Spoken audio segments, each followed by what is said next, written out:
Беатрис и Полом на финале второй сессии Talking Strategy. Поговорим о стратегии.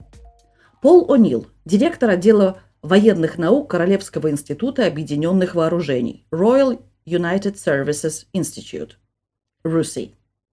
Его исследовательские интересы охватывают стратегию национальной безопасности, НАТО и организационные аспекты обороны и безопасности, включая организационную структуру, человеческие ресурсы, профессиональное военное образование и принятие решений.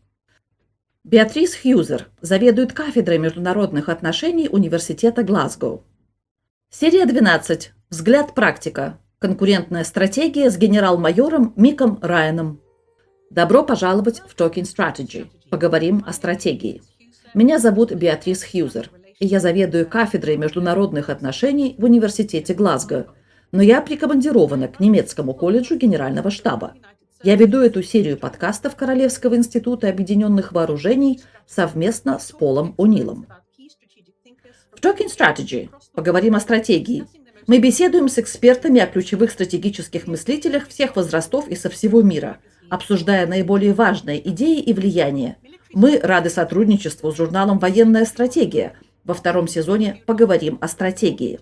Журнал Military Strategy доступен исключительно в интернете и предлагает рецензируемые статьи по важным темам военной стратегии от ведущих умов, таких как Антулио Эчевария и покойный Колин С. Грей.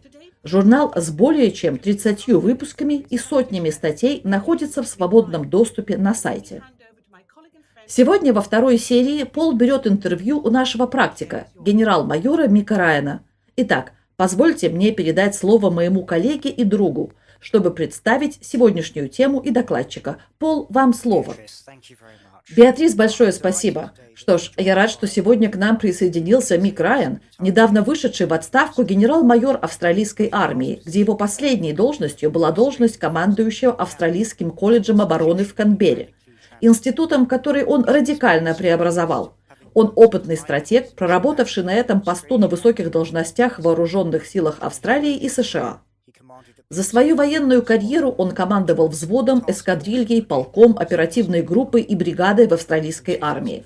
С 2010 по 2011 год генерал-майор Райан работал в Пакистано-Афганской координационной группе Объединенного штаба США в качестве начальника отдела управления, развития и взаимодействия, а затем в новом отделе стратегии и политики. Выпускник школы языков Министерства обороны Австралии, специализирующийся на индонезийском языке, школы перспективных международных исследований Университета Джона Хопкинса, командно-штабных курсов морской пехоты США и школы передовых боевых действий. Он также является страстным сторонником профессионального образования и обучения на протяжении всей жизни. Среди его публикаций недавняя публикация «Преобразованная война. Будущее великой державы 21 века», опубликованная в феврале 2022 года Военно-морским институтом США. Генерал Мик, очень приятно, что вы присоединились к нам. Большое спасибо. Спасибо. Это здорово, что вы меня пригласили. Вы занимали множество стратегических руководящих должностей. Так как бы вы определили стратегию? Я думаю, как мы все знаем, единого определения стратегии не существует. Вот что делает его таким интересным. Мне очень нравится определение Колина Грея, в котором он видит стратегию как мост между целью и действием. Я думаю, что это действительно говорит о том, что такое стратегия на самом деле. И это не процесс. Это даже не действие. Это перспектива, в которой цель действительно важна, и из нее должны вытекать действия, ресурсы и приоритеты. Так что определение Колина Грея, пожалуй, больше всего мне нравится. Но я знаю, что есть много других, которые тоже так же хороши. Вы занимали множество должностей в контексте военной оперативной деятельности, военная стратегия для этого, институциональные стратегии для Австралийского оборонного колледжа, а также в афгано-пакистанской среде. То есть вы работали над стратегиями в гораздо более широком контексте, чем только военный. Как вы думаете, в чем различие и некоторое сходство в разработке этих трех видов стратегий?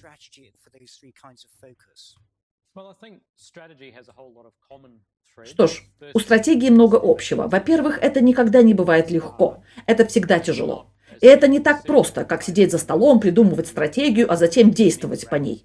Это интерактивный процесс. И внутри организации, для которой вы разрабатываете стратегию, и в тех организациях, с которыми вы можете сотрудничать в реализации стратегии. И, конечно же, у противника, против которого вы реализуете свою стратегию. Я думаю, что сэр Хью Страчен говорил о том, что стратегия может существовать только тогда, когда есть какая-то форма конкуренции с противником. И все три взаимодействия внутри команды, с вашими союзниками и с противником являются важными частями разработки и реализации стратегии. Поскольку вы постоянно меняетесь, постоянно обновляетесь, статической стратегии не существует. Она просто продолжает развиваться, по крайней мере, для умных наций и организаций. Я думаю, что существует некоторое культурное различие между разными странами, особенно в англоязычном мире. Если я взгляну на свою собственную страну, я думаю, что в Австралии в значительной степени наблюдается дефицит стратегического мышления. Потому что мы всегда полагали, что наш великий и могущественный друг, вы знаете, до Сингапура это была Великобритания, после Сингапура это были Соединенные Штаты и остаются Соединенные Штаты. Поэтому я не думаю, что мы вложили достаточно средств в собственное стратегическое мышление. Я думаю, что в некотором отношении мы были стратегически ленивы. И как нация, я думаю, мы можем гораздо лучше инвестировать в развитие стратегических мыслителей. Не только для вооруженных сил или даже для правительства, но и в сфере государственного управления и корпоративной жизни.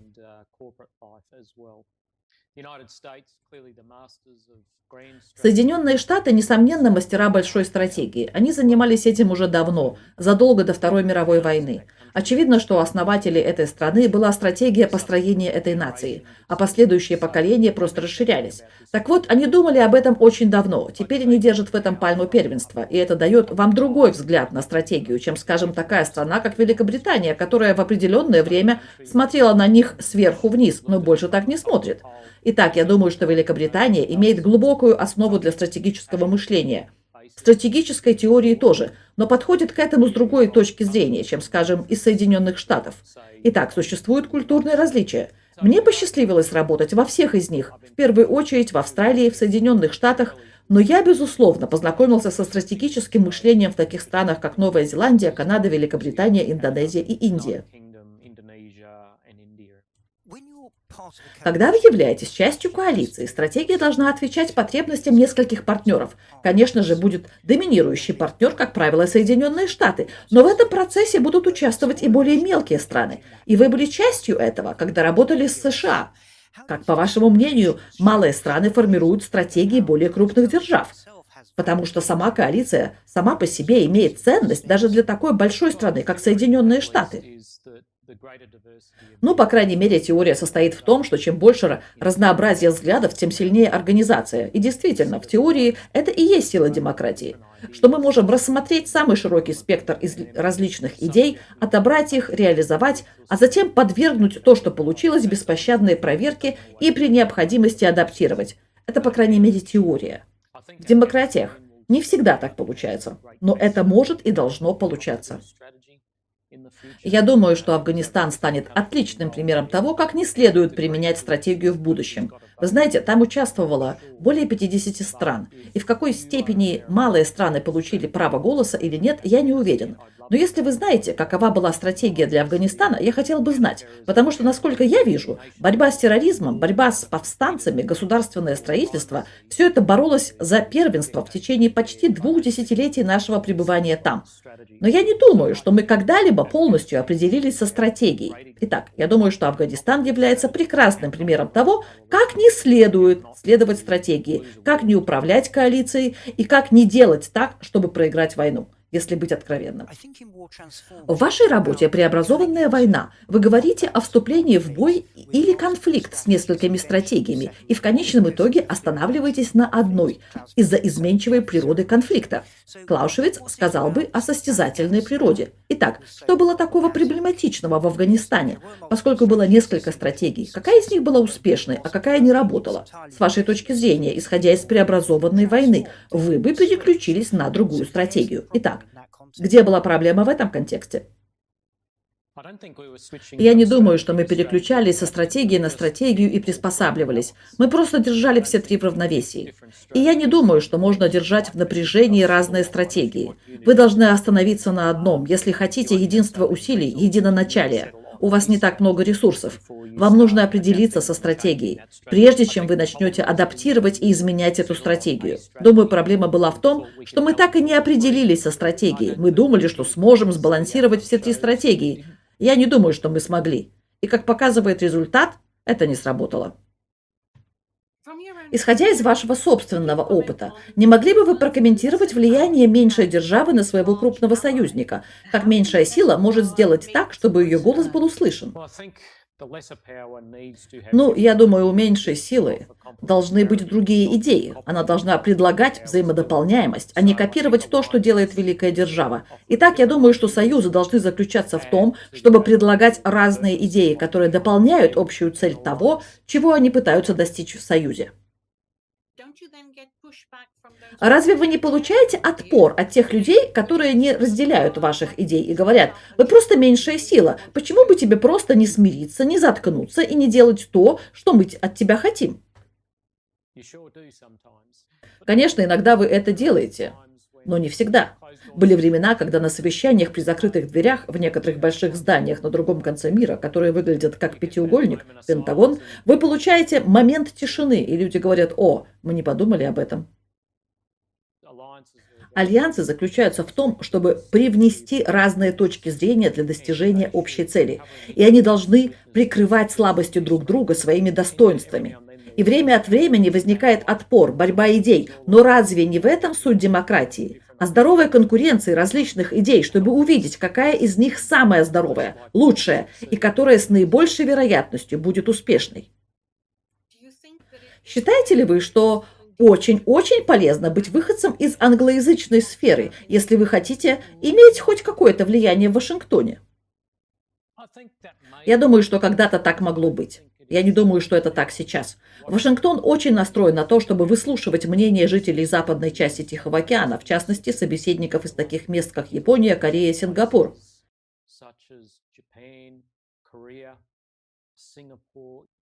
Потому что они предлагают совершенно иной взгляд на вопросы безопасности и культуры в западной части Тихого океана. Я думаю, что разные европейские нации, влиятельные скандинавские нации, имеют некоторое влияние. Так что я не думаю, что в Соединенных Штатах прислушиваются только к англосфере. Есть причина, по которой существуют сверхдержавы. И одна из этих причин заключается в том, что хотя временами бывает трудно прорваться, они всегда прислушиваются к новым идеям, которые могут помочь им добиться большого успеха, даже если эти идеи от них не исходят.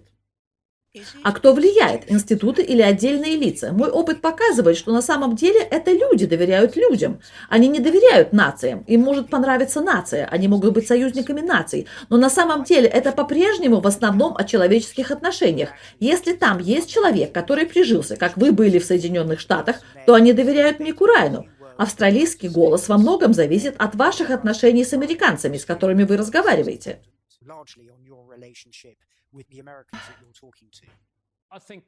Я думаю, что там есть и то, и другое. Это не либо так, либо этак. Одна из причин, по которой я был там, заключалась в том, что я был австралийцем. Председатель Объединенного комитета начальников штабов позвонил командующему силами обороны Австралии и попросил кого-нибудь прислать. И я был тем, кого послали.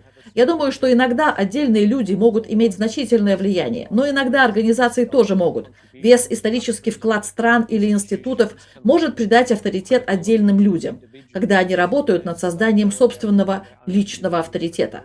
И потом эти лица, если они хорошо справляются со своей задачей, закрепляются за репутацией и авторитетом учреждения, которое они представляют и из которого они произошли.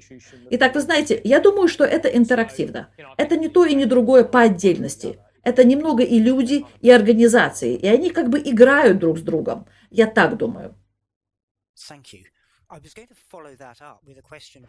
Спасибо, я собирался продолжить это с вопросом о вашем выборе на эту роль, потому что, очевидно, вы имели довольно значительное влияние в корпусе морской пехоты США, а потом, конечно, отправиться в Пентагон.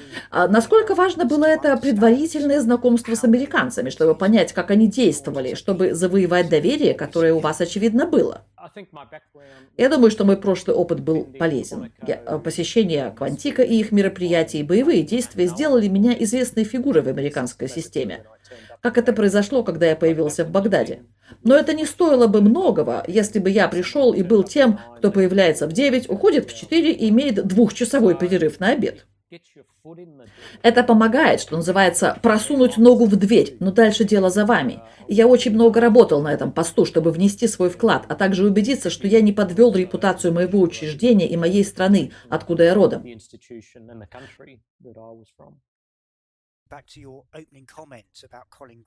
Вернемся к вашим вступительным комментариям о Колине Грее, о стратегии, являющейся целью и действием, или о согласовании стратегии и действия. В преобразованной войне вы говорите о стратегиях адаптации и даже о контрадаптации. Не могли бы вы рассказать немного больше о том, как вы согласовывали стратегии и действия? Мне очень повезло. 21 год назад я встретил блестящего ученого по имени Анн-Мари Гризогана, которая рассказала мне все об адаптации, сложных адаптивных системах теории адаптации. И для меня зародилась мысль, что это лежит в основе хорошей стратегии. Ни одна стратегия не может быть высечена на камне. Мир постоянно меняется. И если стратегия не развивается, она становится все более и более неактуальной. Итак, мне пришло в голову, что адаптация лежит в основе хорошей стратегии. Я на самом деле использовал его, когда я был в Афганистане. Мы разработали концепцию операций нашей оперативной группы на основе теории сложных адаптивных систем, принимая во внимание, что мы многого не знали, когда приезжали, и что нам придется учиться и адаптироваться по мере продвижения вперед. Я использовал тот же подход, когда мы реализовывали инициативу «Адаптивная армия» в 2008-2009 годах. Все дело в том, чтобы спроектировать учебное заведение с учетом различных временных уровней адаптации – коротких, средних и длинных циклов обучения. И ясно, что длинные циклы обучения – это институциональный, стратегический уровень. И все инициативы по преобразованию командования высокого уровня, которые у меня были с тех пор, было связано с попыткой привить культуру обучения, которая позволяет вам мыслить стратегически и постоянно адаптироваться к изменениям окружающей среды, когда ваш противник адаптируется и пытается перехитрить и удивить вас. Я действительно считаю, что теория адаптации – неоцененный аспект стратегических исследований. И как сказал один из моих старых начальников, когда я был молодым капитаном, если ты топчешься на месте, ты топчешься на собственной могиле. Стратегия без адаптации очень сильно топчется на месте. Как вы защищаете себя от обвинений в том, что, приспосабливаясь к своей стратегии, вы меняете свои военные цели? Ну, я думаю, что иногда ваши военные цели должны меняться. Не так ли? Если вы просто посмотрите, как обстоят дела в Украине. Некоторые могли бы предположить, что военные цели Украины в начале войны, вероятно, заключались в том, чтобы просто отбросить русских к их отметкам 24 февраля до вторжения 2022 года. Я думаю, стало ясно, что это больше не является целью их войны. Их военные цели расширились до возвращения всей их территории, включая Донбасс и Крым. Это было результатом нескольких вещей. Во-первых, действий самой России, в том числе убийства, пытки, изнасилования и тюремные заключения мирных жителей Украины, крупномасштабное разрушение украинской инфраструктуры. Но это также результат того, что украинцы обнаружили, что они действительно могут победить русских на поле боя и, вероятно, собираются победить их в этой войне. Вы официально заявили, что креативность и воображение являются ключевыми факторами. И я вижу, как это играет в контексте удаления стратегии топтания на месте для стратегии адаптации, которую вы только что описали. Как вы собираетесь развивать это? Или как вы поступили в Австралийском оборонном колледже с трансформацией, о которой я упоминал во введении? Ну, я думаю, что подавляющее большинство людей рождаются с каким-то творческим потенциалом. Люди обладают воображением. Вот почему мы так долго продержались на этой планете. Иногда это воображение доставляет нам массу неприятностей, когда мы представляем себе такие вещи, как атомные бомбы. Но это также приводит к замечательным достижениям в искусстве, экономике и обществе в целом. Так что на самом деле в военном учреждении речь идет не о том, чтобы сделать людей творческими. В военные учреждения приходят с каким-то творчеством. Речь идет о том, чтобы позволить им быть творческими и создать среду, в которой развиваются различные виды творчества. Мы сделали пару вещей. Вероятно, самым очевидным примером было создание Perry Group, которая была факультативной, только для добровольцев, где мы рассматривали научную фантастику как механизм для размышлений о будущем дизайне австралийских сил обороны. Мы занимались этим 4 года. Мы писали фактические и описательные документы для начальника сил обороны на основе тем, которые он нам давал. Обычно это касается не менее четверти класса персонала колледжа. И это были добровольцы. Но мы также делали такие вещи, как поощрение художественных начинаний. Мы выставляли студенческие работы по всему колледжу, картины, скульптуры и тому подобное. Потому что есть много разных способов реализовать свои художественные амбиции, помимо написания статей для начальника сил обороны через призму научной фантастики. Но также речь шла о создании среды, в которой они носят военную форму. Мы были больше сосредоточены на том, что у них в голове, а не на плечах или медалях на груди. И в такой среде, где вы не беспокоитесь о чем-то звании или службе или медалях, которые они носят, вы можете вести самые разные разговоры и, надеюсь, более творческие разговоры о профессии военного.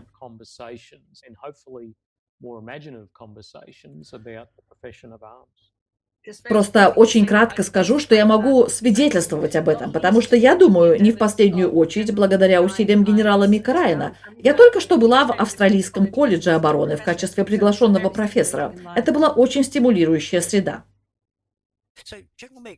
Итак, генерал Мик, просто чтобы это понять.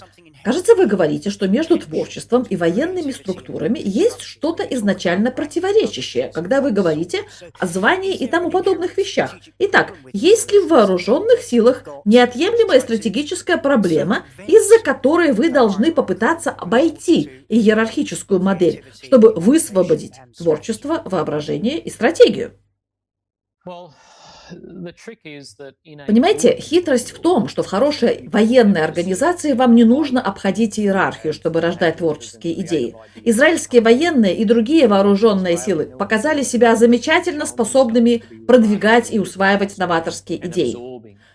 Как пишет Эндрю Гордон в правилах игры, большинство военных учреждений представляют собой баланс крысоловов и регуляторов, и вам нужно держать их в равновесии. Вам нужны некоторые регуляторы, потому что этот уровень бюрократии в большой организации, которую нужно кормить, оснащать, перемещать и руководить, эффективен.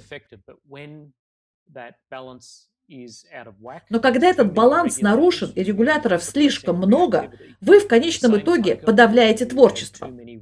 Точно так же, когда у вас слишком много крысоловов, слишком много креативщиков, целый ряд базовых вещей не выполняется. И некоторые основы, когда они не выполняются на поле боя, это то, что русские испытали на себе в Украине. Я бы сказал, что это не от избытка творчества, а просто пример того, что происходит, когда вы плохо разбираетесь в основах военного дела. Спасибо. Мы сейчас очень много говорим об институтах и стратегии. И тем не менее, вначале вы указали, что вам нужен противник, чтобы иметь стратегию. Итак, что это говорит о вашей стратегии в отношении Австралийского оборонного колледжа? Кто был бы вашим противником в этом контексте, чтобы развить стратегию перемен? Ну, я всегда думал, что мой противник – это будущий враг.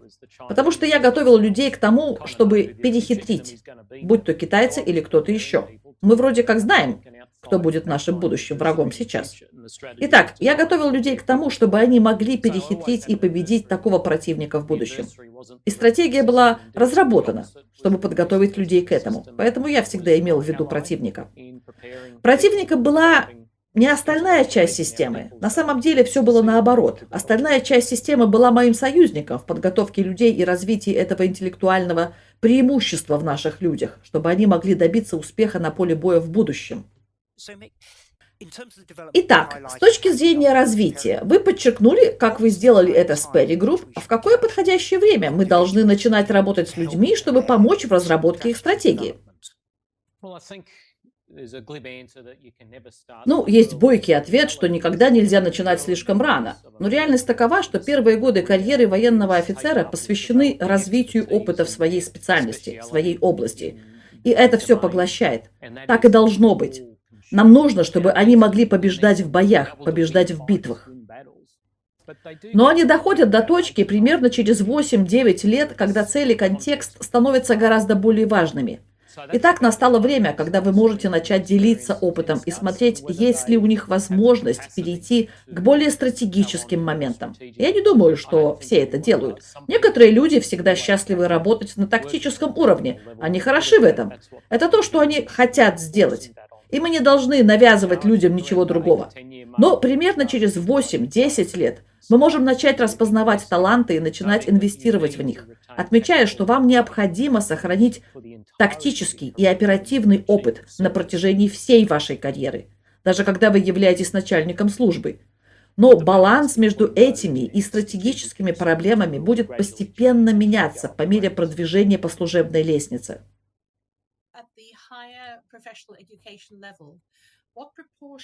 На уровне вашего профессионального образования, какую долю, скажем, годичного курса, на ваш взгляд, действительно следует отводить на изучение стратегов, их идей и военной истории? Я думаю, что на уровне персонала колледжа, наверное, около четверти. Вы хотите, чтобы они понимали операционное искусство и ряд вещей, связанных с профессией. Но как только вы попадаете в военный колледж, примерно через 8-10 лет после этого вам понадобится гораздо большая порция. Я думаю, не менее 50%. Я думаю, что в наши дни на курсах высокого уровня есть много чепухи, посвященной комитетам и управлению, которую вы действительно можете выучить на ходу.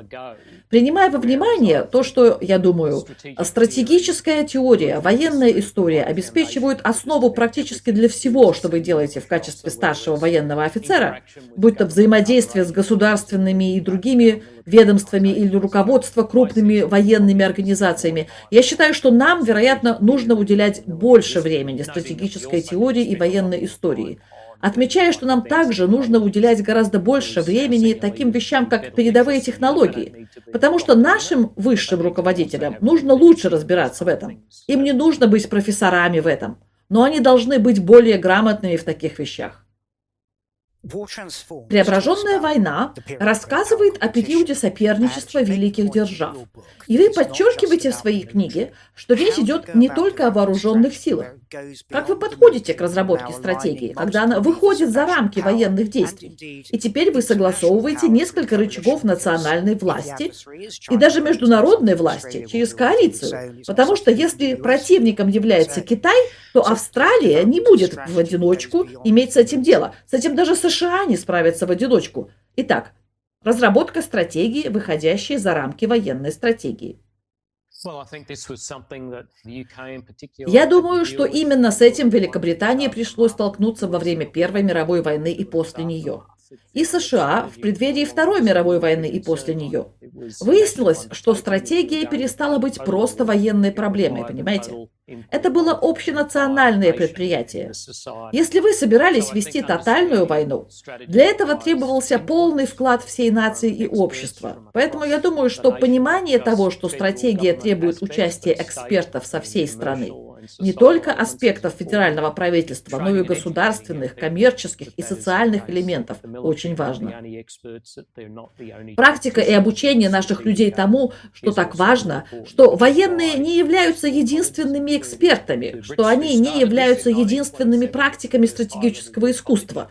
Вот почему большинство военных колледжей, в том числе британские, которые начали это в 1927 году с первого военного колледжа высокого уровня и были быстро скопированы многими странами мира, осознали, что они должны давать образование военным, гражданским и другим как часть развития стратегических мыслителей и практиков стратегических искусств. В контексте войны я вижу, как происходит сублимация интересов других правительственных ведомств, потому что у вас подавляющее давление. Если вы посмотрите на Украину в данный момент, то военные будут доминировать, потому что это в первую очередь борьба. Но в конкуренции это даже не сублимация к военным, потому что в невоенный период, пусть даже и не мирный, военные не имеют права обернуться и сказать: мы запрягаем промышленность для поддержки военных, мы используем социальную устойчивость для поддержки вооруженных сил. Кто должен руководить в этом контексте и как военные играют свою роль, учитывая организационное неравенство сил? В Соединенном Королевстве Министерство обороны играет такую важную роль из-за своего размера, потому что у него есть люди, которые могут тратить время на размышления, потому что они не выполняют свою повседневную работу, если их повседневная работа – это боевые действия. Это дает гораздо большее ощущение власти Министерством обороны.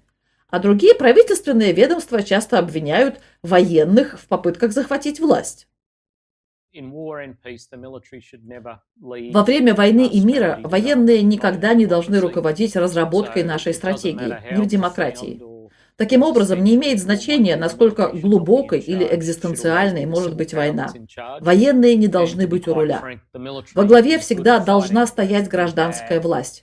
И если быть совсем откровенным, военные хороши в бою, но они очень плохи во всех других элементах, которые подготавливают их к бою, будь то инфраструктура, промышленность и целый ряд других начинаний. Итак, я не согласен с тем, что военные ведут стратегию в войне. Это не так и не должно так быть. Правительства это делают. Выборное правительство. То есть они лучше понимают все национальные ресурсы, которые могут быть доступны. И то, как получить все эти ресурсы, направленные на политический исход войны. Я имею в виду, что война – это не военная, война – это политика. Военные просто составляют значительную часть войны, и нам нравится привлекать к себе все внимание. Но здесь задействованы промышленность, общество и целый ряд других элементов нации. Так что я не думаю, что военные когда-либо должны отвечать за стратегию. Это всегда должен быть игрок, который только усиливает потребность в обучении более широких слоев общества стратегическим искусством. И как вы думаете, есть ли необходимость в более скромном понимании своей роли, в этом более широком соревновании, которое вы описали? Да. Вы знаете, я думаю, что у нас есть несколько очень хороших старших руководителей, которые скромны и учатся всю жизнь. Но я также думаю, что мы, вероятно, все видели тех, кому не хватает смирения, и они думают, что поскольку у них есть определенное количество звезд на плечах, им не нужен совет или продолжение обучения. Реальность такова, что мир постоянно меняется, и поэтому мы должны постоянно учиться и развивать свой взгляд на мир. Таким образом, смирение является центральной частью обучения в любом возрасте. Безусловно, это очень важно. А с точки зрения вашего собственного обучения, кто повлиял на вас и кого бы вы порекомендовали нашим слушателям в качестве стратегов? Было много. Покойный профессор Джеффри Грей, в честь которого в колледже мы назвали мемориальную скамью, оказал на меня огромное влияние. На самом деле, просто надо понять, что вы не сможете разрабатывать стратегию, если не знаете историю. Когда я провел некоторое время в Квантико, я получил доступ к архивам Джона Бойда, которые хранятся там в исследовательском центре Альфреда Грея. По-моему, в архивах хранится 26 различных версий его презентации «Источники конфликта». Я прочитал их все. Но я также много читал о том, что сделал генерал Альфред Мейсон Грей в своей реформе корпуса морской пехоты США, превратив его из методического боевого института в маневренный. И это действительно было стратегическое видение фундаментальной реформы крупного учреждения, чтобы добиться большого успеха в будущем. Вы знаете, я думаю, что такие люди, как доктор Ан-Мари Гризогна, вице-маршал авиации в отставке Джон Блейкберн, который был здесь заместителем начальника ВВС и моим начальником, и хорошим другом, и потрясающим стратегом. Но потом, вы знаете, во время моего пребывания в Пентагоне я познакомился с некоторыми превосходными людьми, как в форме, так и в штатском. И я учился у таких людей, как Эллиот Коэн, Том Манкин, Эрик Эдельман и подобные им люди. Линда Робинсон, Эвелин Фаркас, а также Эмили Голдман. Все превосходные мыслители, коммуникаторы и влиятельные лица, все они оказали неизгладимое влияние на то, как я думаю, как я поступаю. И знаете, они все остались друзьями. Генерал Мик, большое спасибо за очень интересную беседу. И всем, кто слушает, я настоятельно рекомендую «Преобразованная война» War Transformed, как блестящее введение в мир, с которым мы сталкиваемся сегодня. И похоже, что это мир, с которым мы столкнемся в ближайшие годы. Так что большое спасибо за вашу откровенность и понимание. Спасибо. С радостью с вами пообщался. Мнения или утверждения, выраженные гостями, являются их собственными, и их появление в подкасте не означает одобрение их или какой-либо организации, которую они представляют. Взгляды и мнения, выраженные сотрудниками Руси, принадлежат сотрудникам и не обязательно отражают точку зрения Руси.